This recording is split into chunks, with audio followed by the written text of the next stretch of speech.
جی یا علی مدد والو، پروگرام یا علی مدد فقط لینے کے لیے ہے یا علی مدد کچھ دینے کے لیے بھی ہے؟ تھوڑی میں گلا کرنا ہونا، ہاں دیکھا برداشت تھی نہیں یا نہیں تھی دیا۔ یا علی مدد پہ ہمارا ایمان ہے، جب یا علی مدد پہ ہمارا ایمان ہے تو یا علی مدد کا معنی کیا ہے؟ اے مولا میری مدد فرمائیے۔ آپ پلٹ کے مولا علی آپ سے پوچھیں، اے مدد مانگنے والے کیا چاہتے ہو؟ کیا خیال ہے، مولا کو حق پہنچتا ہے یا نہیں؟ کہ آپ سے پوچھیں کہ مدد کی درخواست جو لے آئے ہو تو کیا چاہتے ہو، اور آپ کہیں جی مربع چاہیے، کوٹھی چاہیے، کار چاہیے، ایویں ہوتا ہے یا نہیں؟ عام طور سے یا علی مدد والا کیا منگتا کھڑا ہوتا ہے؟ نہیں کوڑی بھی یہ نہیں، میں کوڑی نہیں آتا، لیکن میں یہ کہتا ہوں کہ تو علی مولا سے مدد مانگنے والے یہ تو سوچ کہ علی کس چیز میں مدد کو زیادہ اہمیت دیتے ہیں۔ علی حیدر کرار کے ہاں کون سی چیز زیادہ اہم ہے؟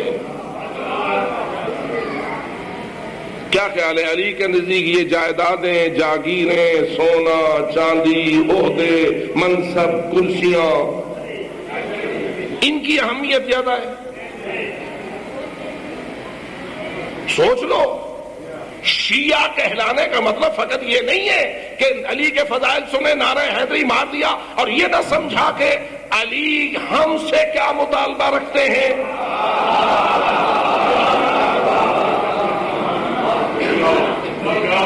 کیا خیال ہے؟ ابھی جیسے میں نے نام لیا، حضرت سلمان یا علی مدد والے تھے یا نہیں؟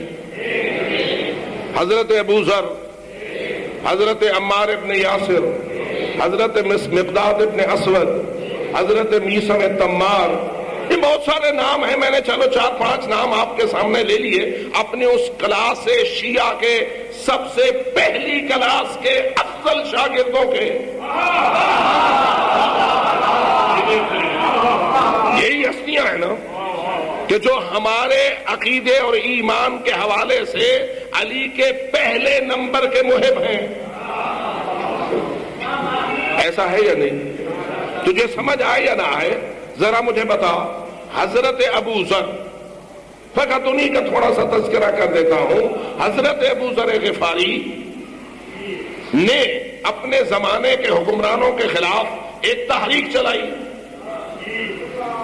تحریک علی کے اصولوں کے مطابق تھی، توجہ رہے، اس لیے کہ بیت المال میں کچھ معاملہ گڑبڑ ہو رہا تھا اور حضرت ابو ذر نے کہا کہ اللہ کے مال کو اس طرح آگے پیچھے کرنا اس کے قرآن اور رسول اجازت نہیں دے گئے۔ انہوں نے تحریک چلائی، تحریک کے نتیجے میں حضرت ابو ذر پہ مصیبت آ گئی، ان کے خلاف لوگوں نے ظلم و ستم ڈھانا شروع کر دیا۔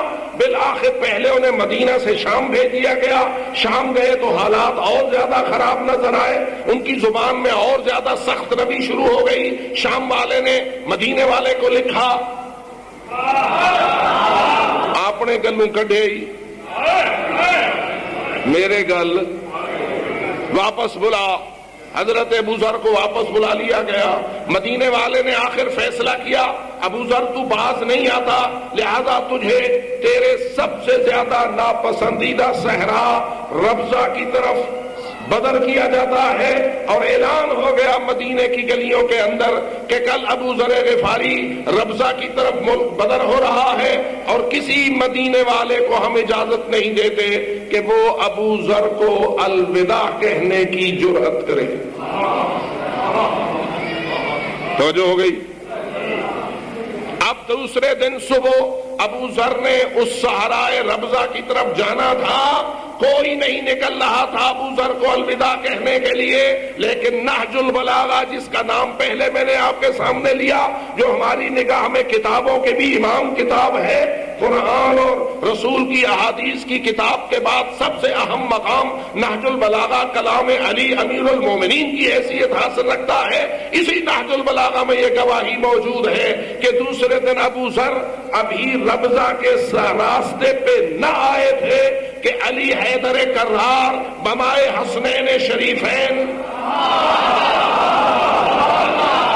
اور بمائے عمار و عبداللہ ابن عباس و مخلص اپنے شاگردوں کے ابو ذر سے پہلے ابو ذر کے استقبال کے لیے آ کے کھڑے ہوئے تھے۔ کون کھڑا ہے، کس کے لیے کھڑا ہے؟ سوچ ذرا، کون کھڑا ہے، کس کے لیے کھڑا ہے؟ کھڑا ہے وہ علی جس کے لیے کھڑی ہوتی ہے وہ زہرا، جس زہرا کے لیے کھڑا ہوتا ہے رحمت للعالمین۔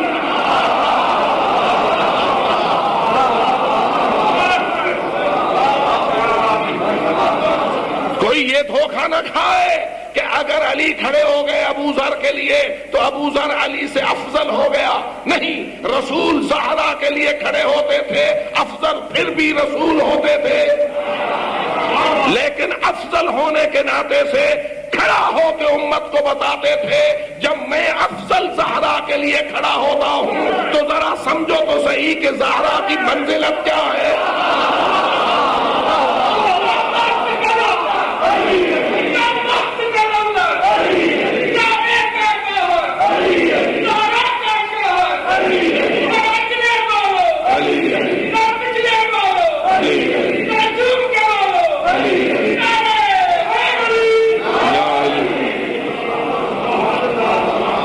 اس سے انکار نہیں کہ رسول اعظم ہر حال میں افضل ہیں، لیکن اپنی دختر نیک اختر زہرا بتول کے استقبال کھڑے ہو کر اس لیے کرتے رہے کہ حضرت عائشہ نے بھی یہ سوال ایک دن کر دیا تھا، یا رسول اللہ ہے تو آپ کی بیٹی، آپ ان کے لیے کھڑے کیوں ہو جاتے ہیں؟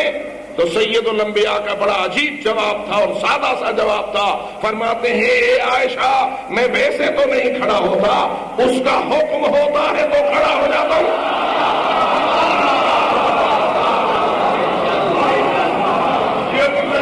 توجہ ہو گئی آپ کی؟ اس کا حکم ہوتا ہے تو کھڑا ہو جاتا ہوں۔ اسی طرح علی کائنات میں سب سے افضل ہیں، لیکن ابو ذر کے لیے کیوں کھڑے ہو گئے ہیں؟ تاکہ دنیا کو بتائیں کہ ابو ذر کی منزلت کیا ہے۔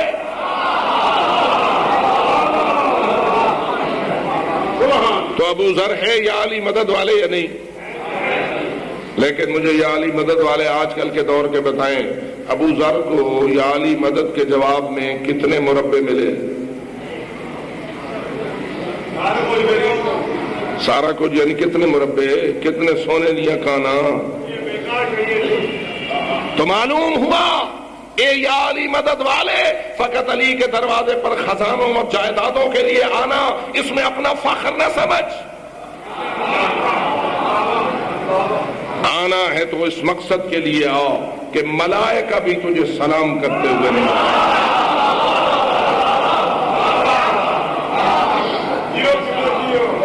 بڑی مشکل صورتحال سے آج کل آپ دو چار ہیں، ایک طرف محبت علی کا سخت امتحان ہے یا نہیں؟ محبت علی کا سنگین امتحان آج کے دور میں لیا جا رہا ہے یا نہیں؟ اور ایک طرف ہم ہیں کہ ہم اپنے کردار کے حوالے سے اپنی ذمہ داری کی طرف متوجہ ہی نہیں۔ لوگوں کی حالت یہ ہو گئی ہے کہ ان کو منت کرنی پڑتی ہے کہ نماز پڑھا کرو، ہو علی والا اور نماز سے نفرت کرے۔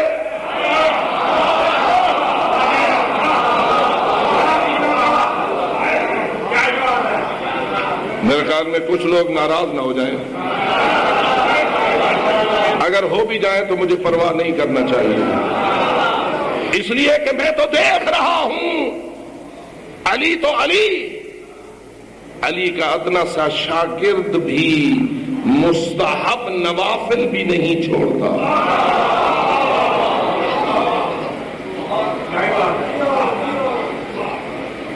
اس لیے میرے عزیز منت نہ کرا نماز پڑھنے کے لیے، لوگ تیری شناخت یہ پائیں کہ جو علی والا ہوتا ہے وہی تو نمازی ہوتا ہے.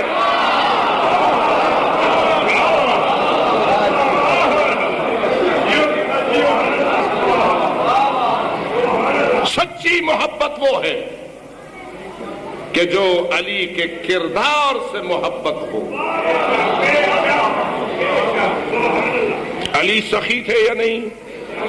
ہمیں سخاوت سے محبت ہونی چاہیے یا نہ؟ علی حیادار تھے یا نہیں؟ ہمیں حیا سے محبت ہونی چاہیے یا نہیں؟ علی پردہ دار تھے یا نہیں؟ ہمیں پردے سے محبت ہونی چاہیے یا نہیں؟ علی غریب پرور تھے یا نہیں؟ ہمیں غریب پروری سے محبت ہونی چاہیے یا نہیں؟ علی یتیم پرور تھے یا نہیں؟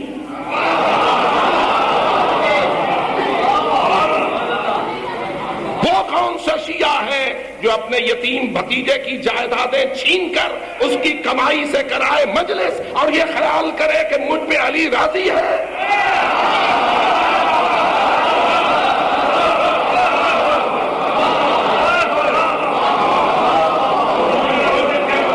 یاد رکھ میرے محترم دوست، چور پہ علی کبھی راضی نہیں ہوتا، ڈاکو پہ علی کبھی راضی نہیں ہوتا، جواری پہ کبھی علی راضی نہیں ہوتا، بے حیا پہ کبھی علی راضی نہیں ہوتا، بے غیرت پہ کبھی علی راضی نہیں ہوتا، بے پردہ پہ کبھی علی راضی نہیں ہوتا.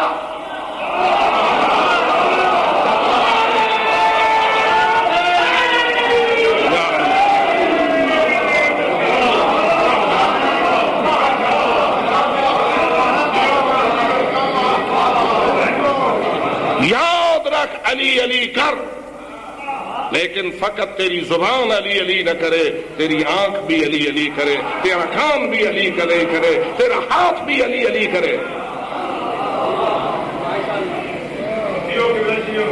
علی والے وہ نہیں ہوتے جو فقط دولت و دنیا لینے کے لیے لے کے دروازے پہ آتے ہیں. علی والے وہ ہوتے ہیں سر کٹ جائے تو ہر قطرے سے بھی علی علی کی آواز بلند ہو.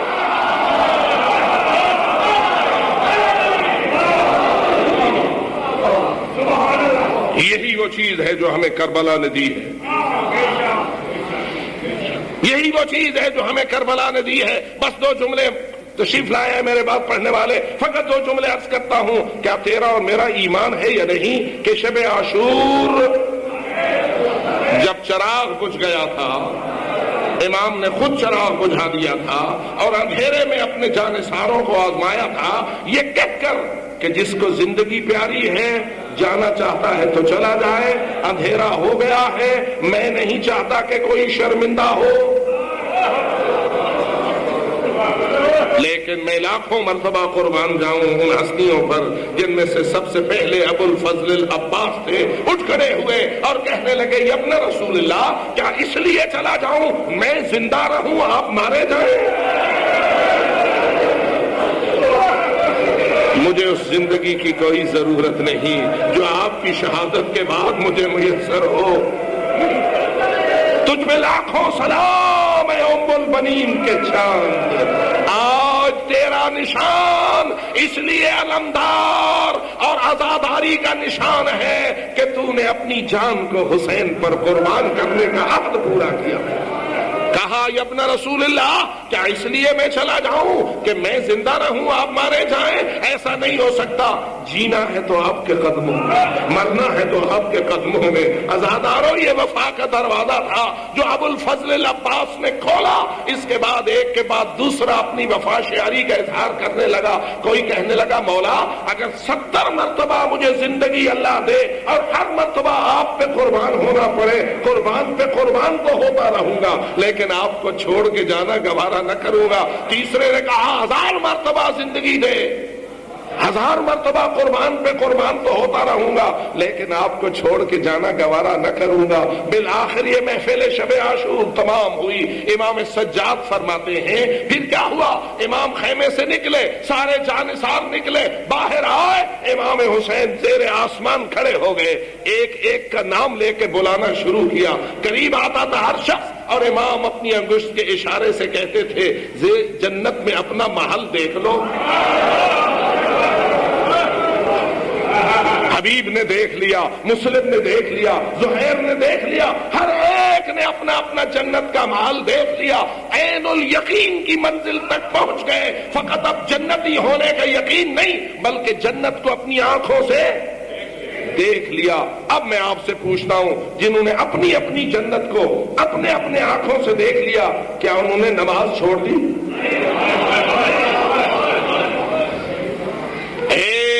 عزاداران آل محمد، اے ان شہیدوں کے ماتم کو اپنے لیے باعث فخر اور موجب نجات سمجھنے والوں، کیا ان بزرگوں نے جنہوں نے جنت کو اپنی آنکھوں سے دیکھ لیا تھا اور جوانہ میں جنت کے سردار نے انہیں ان کی جنت ان کو دکھا دی تھی، تو کیا انہوں نے رات کو پھر نماز میں رات نہیں گزاری؟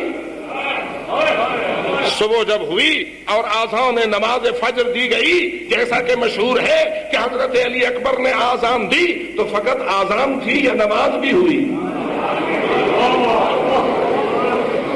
بولیے، فقط آذان ہوئی یا نماز بھی ہوئی؟ مصلی امامت پہ کون تھے؟ پیچھے کون تھے؟ کیا وہی نہیں تھے جن میں رات کو اپنی آنکھوں سے اپنی اپنی جنت دیکھی تھی؟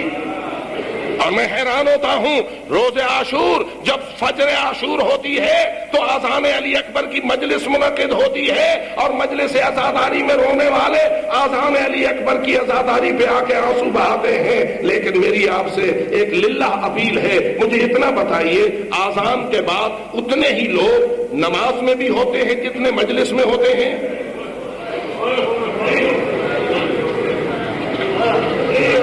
خود ہی مجھے آپ خود گواہی دو، یہ کیا ہوا؟ آذان علی اکبر یاد ہے، نماز امام حسین یاد نہیں ہے۔ بات کریں تو کیسا کیا جملے لوگ بولتے ہیں اور کس طرح لوگوں پہ فتوے جاری کرتے ہیں۔ یا تو آپ کہہ دیں وہاں فقط علی اکبر کی آذان تھی، علی اکبر نے آذان دی تھی، علی اکبر نے بھی نماز نہیں پڑھی تھی۔ اور اگر تیرا اور میرا ایمان اس کی اجازت نہیں دیتا تو پھر اس کا مطلب تو یہ ہوا نا، آذان علی اکبر کا گریہ ہونے کے بعد سب مومنوں عزاداروں کو چاہیے کہ وہ نماز کے لیے رکیں اور نماز فجر بھی اسی سنت میں پڑھیں جس سنت میں آذان دی گئی ہے۔ یہ تو کوئی اچھا طریقہ نہ ہوا، آذان ہوتی ہی نماز کے لیے ہے،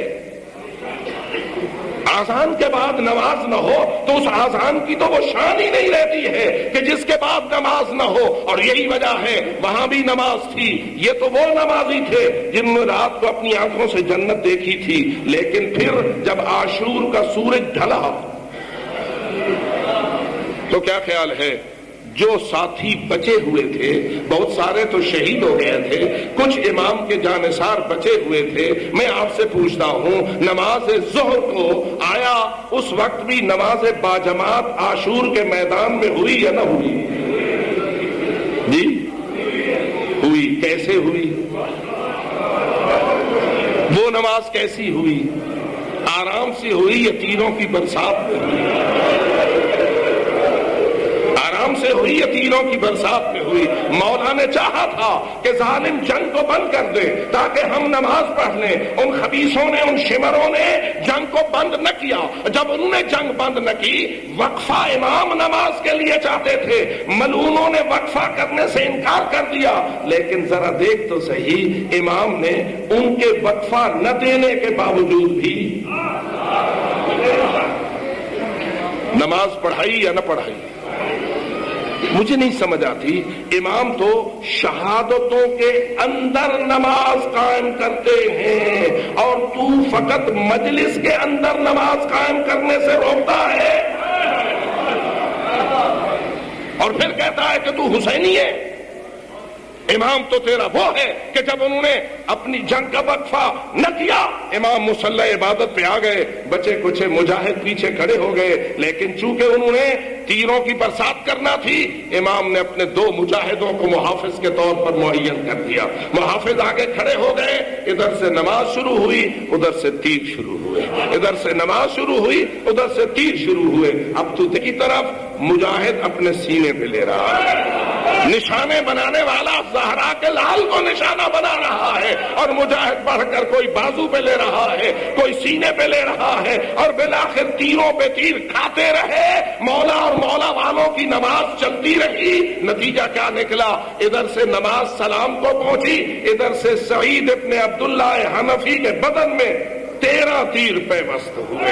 ادھر سے سلام کا آواز آیا، ادھر سے 13واں تیر سعید کے بدن میں پیوست ہوا۔ سعید گرا، زمین پہ تڑپا، امام نے مصلی عبادت چھوڑ دیا، آگے بڑھے، اس تڑپتے ہوئے مجاہد کے سر کو اپنی گود میں لیا۔ بس میرے آخری جملے ہیں میرے عزیزوں، اس کو یاد رکھنا، اس تڑپتے ہوئے محافظ نماز سے مجاہد کے سر کو اپنی گود میں لیا، اس کی آخری مرتبہ آنکھ کھلی، چہرہ وجہ اللہ حسین کی زیارت کی، اور یہ جملہ اس کی زبان پہ آیا۔ یاد رکھنا، ایک سوال کر لیا اس مجاہد نے۔ کیا سوال تاریخ نے نقل کیا؟ یہ مجاہد سوال کرتا ہے، حل وفیت ابن رسول اللہ، رسول کے بیٹے کیا میں وفا کر سکا؟ اے فرزند رسول، کیا میں وفا کرنے میں کامیاب ہوا؟ زیادہ دیر تو ہو نہ سکتی تھی۔ امام نے فوراً جواب دیا، اور الفاظ یہ آئے، انت امامی الی الجنہ، تیری وفا اتنی بلند ہے کہ جب میں حسین روز محشر جنت کو جانا چاہوں گا، اس وقت تک نہ جاؤں گا جب تک تو میرے آگے آگے نہ چلے گا،